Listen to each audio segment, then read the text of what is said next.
So, how do you know if it's your intuition or anxiety or something else? Let me tell you. Let me tell you now.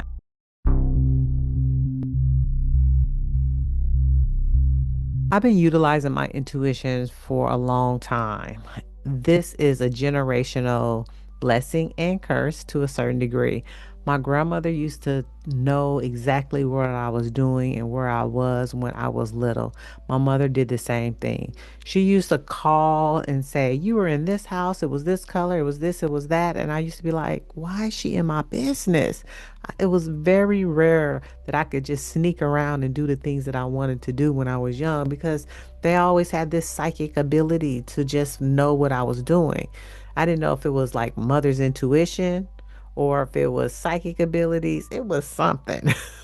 So, which, in this point, when anxiety, I'm like, they gave me anxiety thinking that I was not knowing how to have tap into this power as well.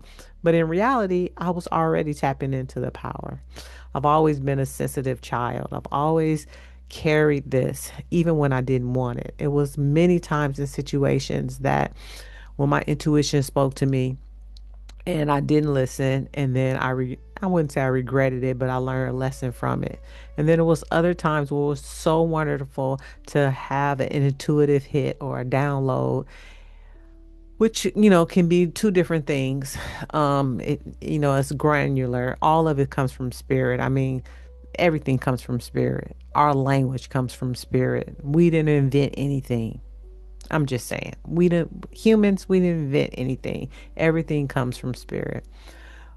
But when you're looking at your life and you're navigating your life through your intuition, you do have those questions. You would be like, was that me? Was that God? Or was that anxiety? Or was that the devil?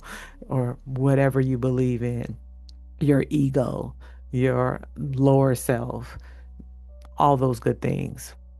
So, one thing I know for me, and I think it's different for everybody, but there's a true through line through that. So the truth is for me, when I know it's my intuition, it is a clean whisper. And it's usually when my brain is quiet and silent and I'm doing something that is robotic, like driving or taking a shower or swimming or relaxing or even meditation. All those good things work. I will get a whisper of information. It usually excites me. It's usually like, oh, what's that? A new idea, a new thought, a new perspective, a connecting of some kind of information that I was thinking about or had an issue with. That is usually for me my intuition.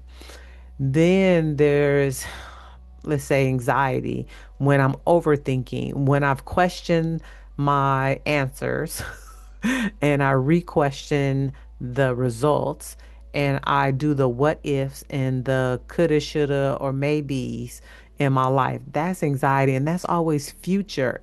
That's one thing about anxiety. It's always future. It's never in the now. Never, never, never, never, never, never in the now. Anxiety is never in the now. It's always future facing. And then you have downloads where information just come to you like from nowhere.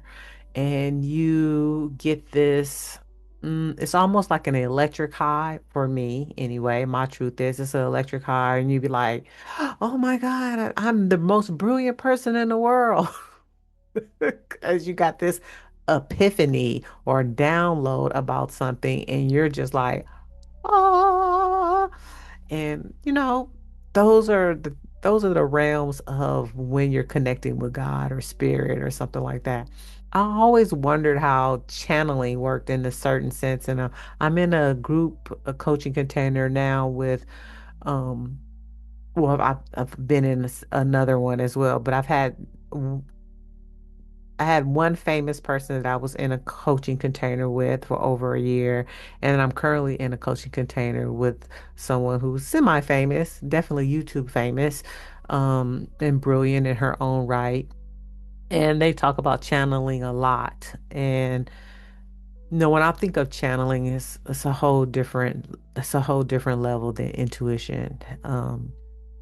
So I don't channel that I know of. I mean, I am a channel, meaning that information does come through me, but is it a steady stream? I think that's what I think of steady channel is being more of a steady stream.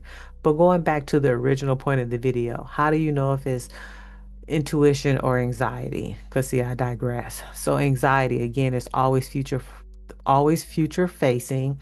It always questions everything and it's always in the negative. There's no positive anxiety. That's probably the top three that you know that you're more in anxiety than intuition.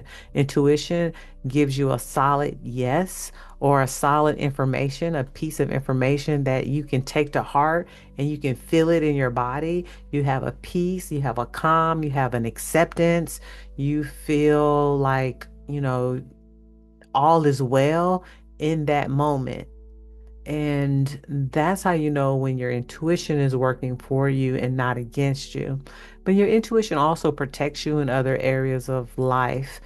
Like it helps navigate you, like, how do I say, like when you have bumpers on a bowling alley or the banks of a stream or even a straw. When you're sipping through something in a straw, the intuition will be the liquid in the inside and you sucking it up, so to speak, into yourself. And that would be intuition. But it would automatically go up. You wouldn't force it. So I guess that wouldn't have been a good example. But that was my example. Point blank period. And yeah, so that's it. That's just a quick answer. If you have a intuitive way and you feel it in your body in a different way, put it in the comments. If you have questions about your intuition and how it works, then put it in the comments. If you have anxiety about something, know that I'm not a therapist. I do have a counseling degree. However, this is not the platform for it. I would suggest go to another platform about anxiety and get the support that you need because anxiety can be crippling. I know because it runs in my family and it has run in my family for a while. And yes, so this is Coach Hunt. I love you so much. Have your greatest interests at heart. And if you are a woman and you're still on this channel and you want to connect and understand how to live by your intuition in this crown era of your life, then follow, subscribe. Let's come on my journey. Today is not a epiphany day, so to speak. I will be doing a 3-day challenge. I forgot to tell you about that. I'm doing a 3-day challenge. You can join me. My intuition. So this is a point. This is one great point. My intuition asked me to do a 3-day, 30-minute mirror work challenge for Wednesday, Thursday, and Friday of this week. Today is Monday. November 24th. And so if you want to come on that journey with me, I will be doing some reflections afterwards. And yeah, I will be in silence and see what's going on. Because my mirror work is silent mirror work. And looking at yourself for 30 minutes in silence and hearing your inner thoughts, it is life changing. This year, I completed a 30-day mirror work, silent mirror work for 15 minutes. So I know it shifted me in my perspective of who I am and what I wanted to become for the rest of 2025, which I've been doing here on YouTube and other places, as well as how I'm going to be doing what I'm going to be doing in 2026. I have a lot of things going on. And if you want to be a part of my experience from Dear Diary and Dear Me, where you learn self-discovery and utilize your intuition to write your future, and also be grateful and thankful for your past in this now moment, that information will be in the description box or the first pinned comment. And yeah, so all is well. Have a good one. And if I don't see you until Thanksgiving, happy Thanksgiving. And I think I'm on video 74 or 75 of my 100 videos before the end of the year, and I am excited. I am so grateful and thankful that I have come and shown my face and spoke my voice and did all the things that I needed to do. All right, I'm rambling. I love you so much. It's Coach Hunt, and I have your greatest interest at heart. Bye.